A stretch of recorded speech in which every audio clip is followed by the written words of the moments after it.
Stop everything you're doing right now. What I'm about to show you is not a prediction, it's not a theory. It's happening right now as you watch this video. There's a number on your screen, a price, you trust it, you believe it. But that number is a lie. While America sleeps, Tokyo is screaming. Physical silver, the actual metal you can hold in your hand, just crossed 130 per ounce on the streets of Japan. Not in some shady back alley, on legitimate resale platforms, verified, documented, real. But your brokerage app, it shows $73. Let that sink in. A $57 difference. Not a spread, not a premium. A fracture.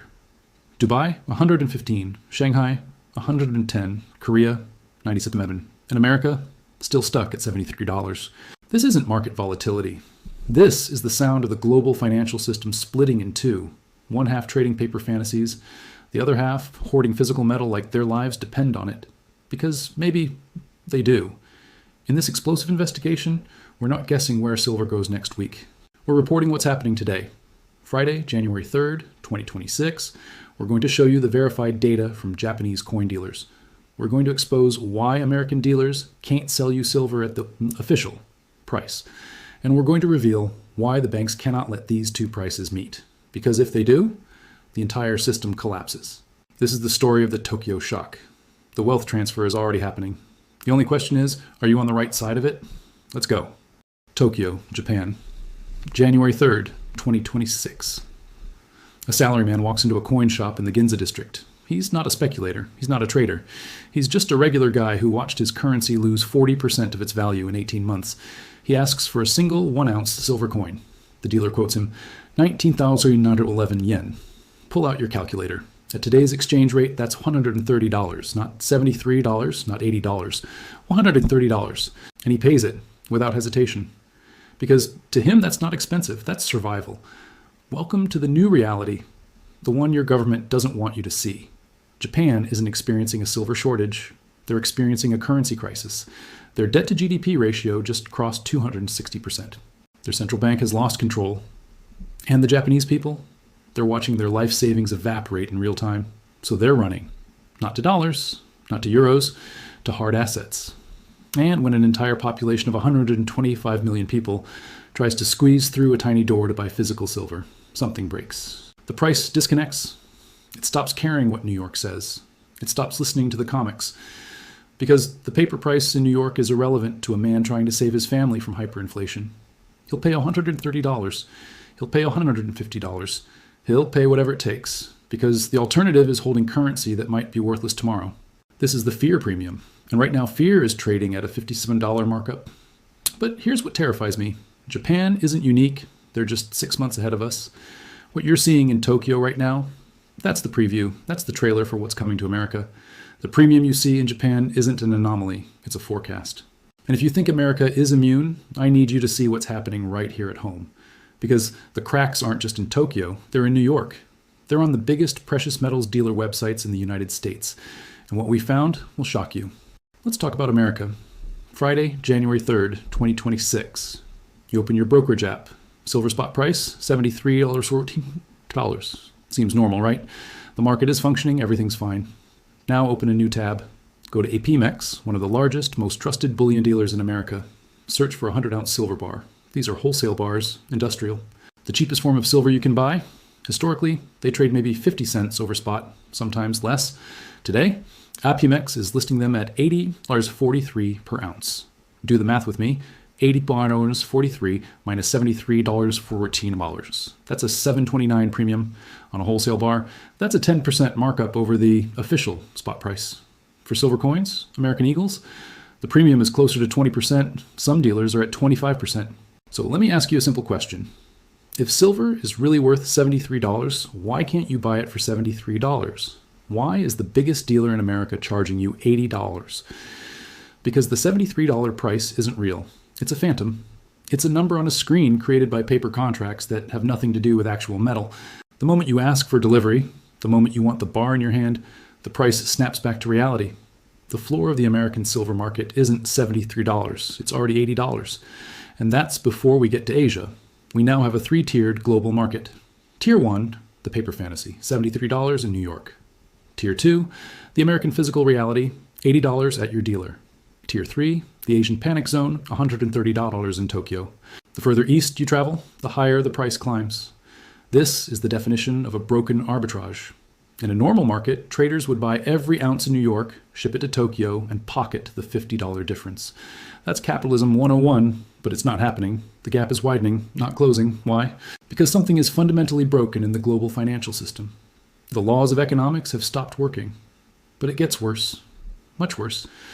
When we looked at the Middle East, Dubai, Kuwait, the United Arab Emirates, we found something that confirms our darkest suspicions. Physical silver is trading at prices that imply $110 to $115 per ounce. The gold souks of Dubai don't trade paper, they trade bars, real metal. And right now they're acting as a vacuum cleaner for the entire region. Wealthy investors are dumping dollars. They're terrified of sanctions, terrified of the weaponization of the SWIFT system. They want assets with zero counterparty risk. They want silver. But here's the critical piece. Why is Dubai paying $150 when they're supposed to get cheap European supply? Because the supply from Switzerland has stopped. Swiss refiners, the biggest in the world, are bypassing Dubai completely. They're sending everything to China and India to capture the Asian premium. Dubai is being left behind. So local dealers are raising their bids to $115 just to attract metal. If they pay any less, the silver flies over their heads, straight to Shanghai. This confirms something massive.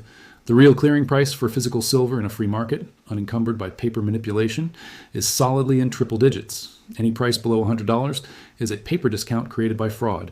But the most shocking discovery? We found it in a regulatory filing from Beijing, and it explains everything. China just changed the game, and almost nobody noticed. Buried in a regulatory filing from Beijing, we found the smoking gun. China has implemented a new export licensing system for strategic metals, specifically silver. Here's what it says. Only 44 firms are now authorized to export silver from China. And to qualify, these firms must meet a minimum production threshold of 80 tons annually. Sounds boring, right? Administrative paperwork? Wrong. This is economic warfare disguised as bureaucracy. Let me explain what this really means.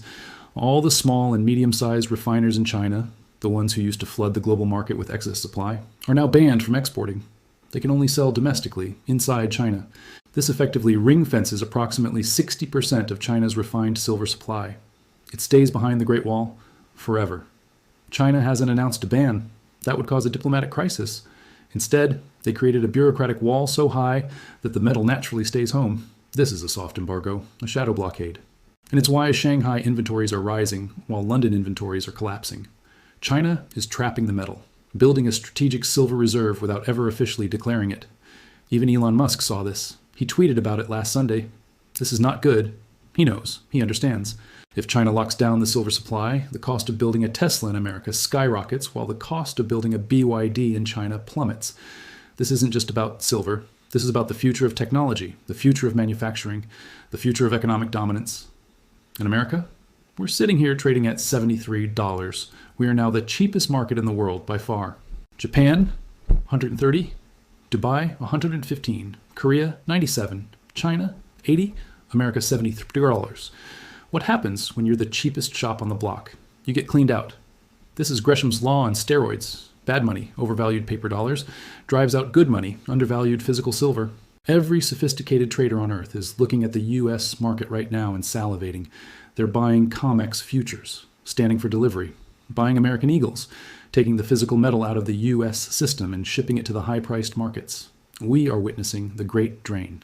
America is hemorrhaging its real wealth because our banking cartel refuses to let the price rise to the global level. By suppressing the price to $73, the banks are essentially subsidizing the Chinese military-industrial complex. We're selling them our strategic assets at a 50% discount. It's strategic suicide. But the banks don't care about national security. They don't care about America's future. They care about their short positions. And they're willing to empty the national vault just to save their quarterly bonuses. This brings us to the question that changes everything. Why? Why are the banks doing this? Why don't they just go long, ride the price to $130 and make billions like everyone else? The answer is simple, terrifying, and it explains everything you've seen so far. They're trapped. They're sitting on a short position so massive that they literally cannot cover it without triggering their own bankruptcy. If they let the price rise to the real value of $130, the losses would exceed their total capital reserves. The banks aren't manipulating silver to make a profit anymore. They're manipulating it to stay alive. Let me show you the math of survival. For decades, bullion banks have acted as market makers for silver. When a mining company wants to sell future production, the bank takes the other side. The bank goes short. Normally, this is fine. They hedge it. They balance the books. It's boring banking. But over the last few years, something changed. As demand exploded, solar panels, EVs, electronics, investment, the banks got sloppy. They got greedy. They sold more paper silver than there was actual metal. They sold naked shorts. This means they promised to deliver silver they don't have, and didn't borrow, and can't find. According to the Office of the Comptroller of the Currency, the notional value of these derivative positions is in the hundreds of billions. When silver was $20, this liability was manageable. Annoying, but manageable. When silver hit $70, it became painful, very painful. But if silver rises to the true global value of $130, the liability explodes like a nuclear bomb. Let's do a conservative calculation together.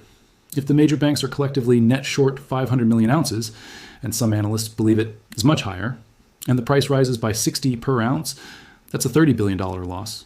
$30 billion that would wipe out the quarterly earnings of the entire U.S. banking sector. Gone in one price move. But here's the part that should terrify you. It's not just about profits. It's about Tier 1 capital.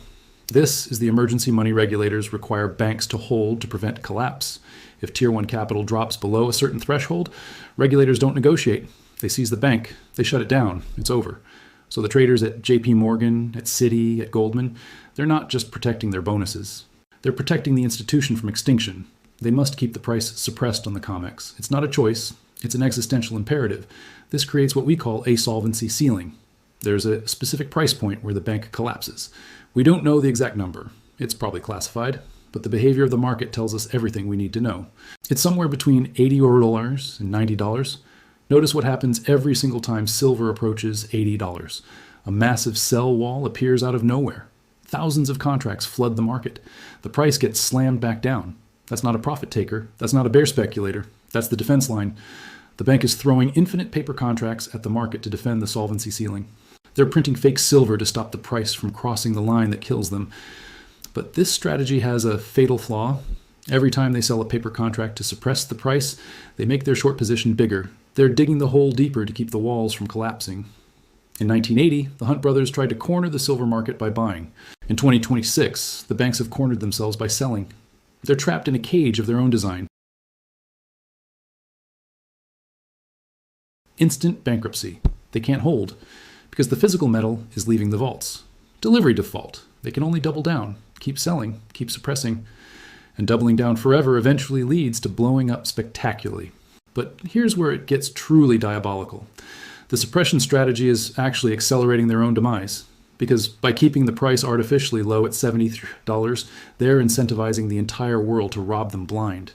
Smart investors buy the cheap paper contracts. They stand for delivery. They take the physical metal, and they ship it to Tokyo where it's worth $130. The bank's own manipulation is the weapon being used against them.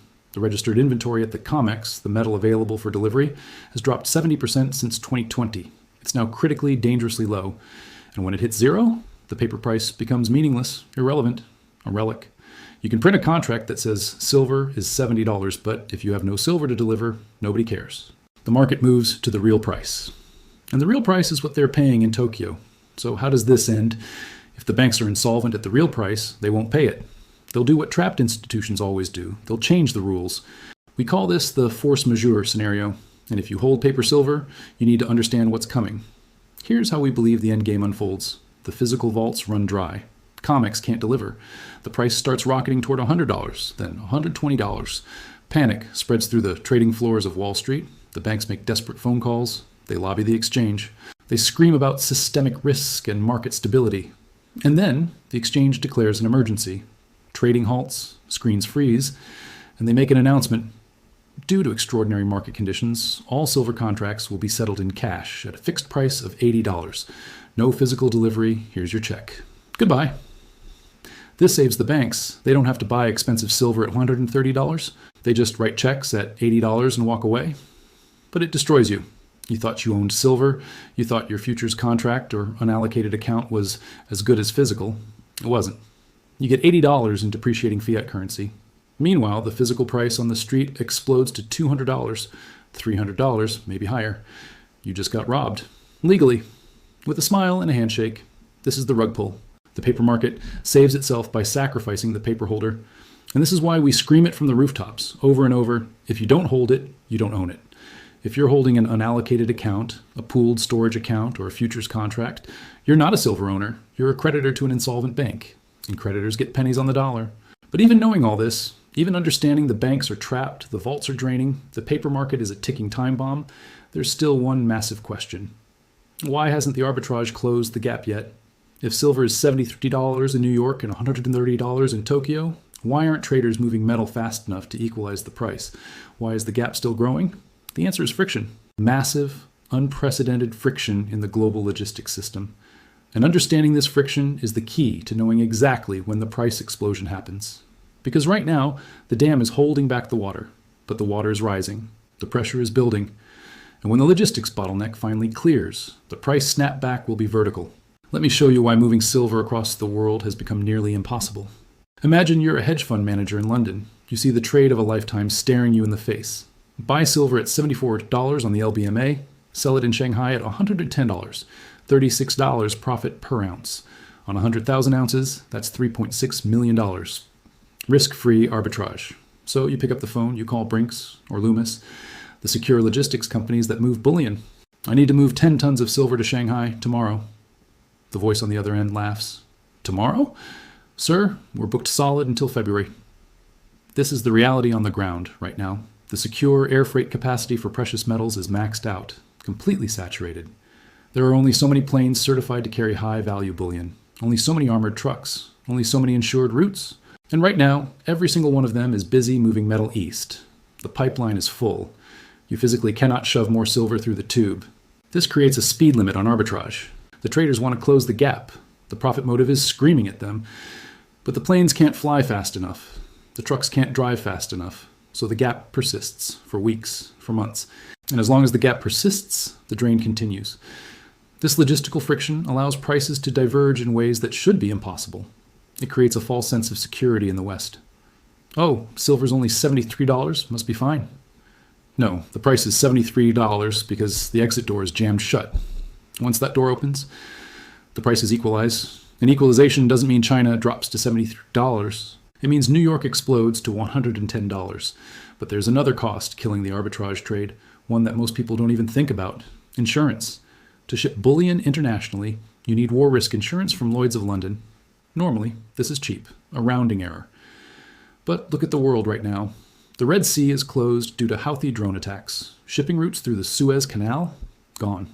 The South China Sea is a geopolitical powder keg. Taiwan tensions, naval standoffs. Eastern European airspace? Restricted, dangerous. The war risk premium for shipping high-value assets has exploded. If you want to move silver from London to Shanghai today, the insurance alone can eat 15-20% of your profit margin. This widens the spread even further. The price in Shanghai has to be dramatically higher just to cover the cost of the risk. Geopolitical chaos isn't just background noise, it's actively contributing to the price divergence. It's acting as a tax on the flow of metal, isolating the markets, turning the global silver market into a series of islands. Island America, cheap paper silver. Island Asia, expensive physical silver. And the bridge between them, it's burning. But the biggest bottleneck, the one that terrifies me most, isn't the planes or the insurance. It's the vaults. We're hearing whispers from London traders about allocation delays that should be impossible. Here's how it's supposed to work. You hold unallocated silver, a claim on a pool of metal. You decide you want to ship it to China. So you call your bank and say, convert my unallocated position to allocated. I want specific bars with serial numbers. Normally they say, sure, give us 48 hours. Right now, they're saying, give us 2 weeks, maybe 3. Why? Because they have to locate the metal. In a fractional reserve system, the metal isn't always sitting on a shelf waiting for you. It might be leased out to someone else. It might be in a sub-custodian vault in Switzerland.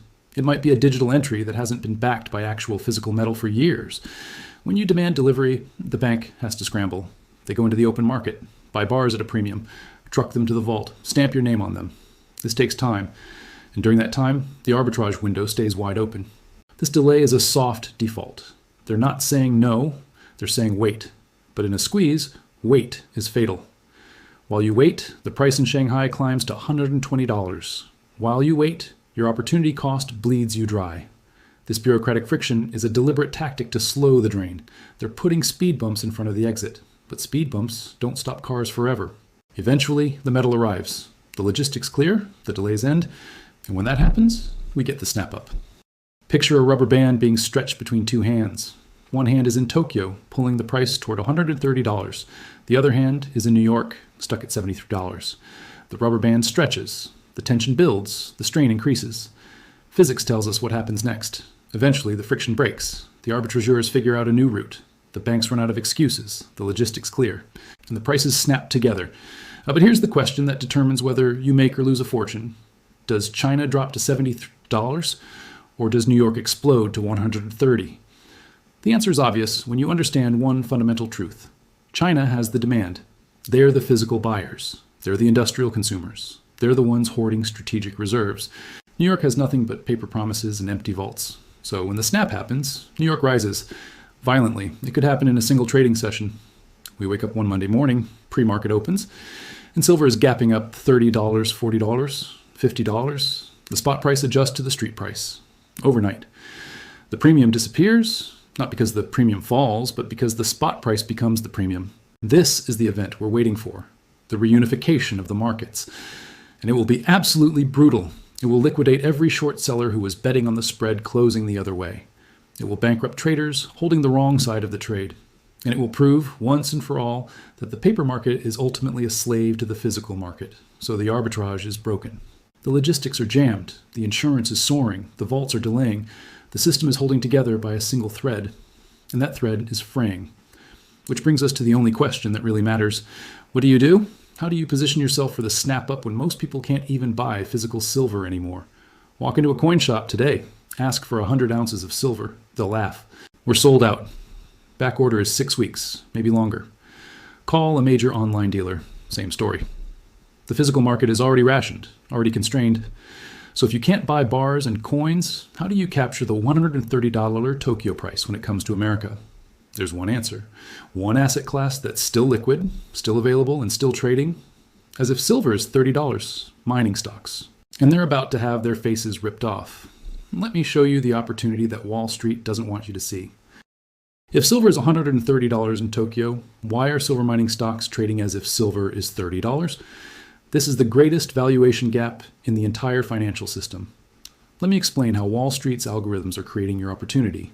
These algorithms are programmed to value mining stocks based on the COMEX spot price. When the computer sees $73 on the screen, it calculates the miner's cash flow at $73. It values their reserves at $73. It prices the stock at $73. The algorithm doesn't know about Tokyo. It doesn't know about the premiums in Dubai. It doesn't check what the miners are actually selling their metal for. It's blind to physical reality. But here's the secret. The miners aren't selling their silver at $73. Some of them sell directly to refiners. Those refiners sell to Asia. The miners are capturing $85, $90, even $95 per ounce in the real world. But their stock price, still stuck in the paper world. When their quarterly earnings come out in 4-6 weeks, when they report record cash flows that Wall Street wasn't expecting, the algorithms will malfunction. They'll have to re-rate the entire sector overnight. Analyst price targets will double, then triple. This is your opportunity. Buying high-quality primary silver miners right now is like buying silver at a discount on top of a discount. You get the paper price discount, and you get the equity risk discount. It's a coiled spring sitting on top of another coiled spring. If silver goes to $100 in New York, just to partially catch up with the world, the cash flow of these companies doesn't just double, it triples, it quadruples. Mining stocks have what we call torque, leverage to the underlying commodity. If silver goes up 50%, a well-run miner's profits might go up 200% because their costs are fixed. And right now, silver miners have the highest torque of any asset in the financial system. Higher than Bitcoin, higher than tech stocks, higher than anything. Because they're mispriced based on a fantasy number that's about to get destroyed by reality.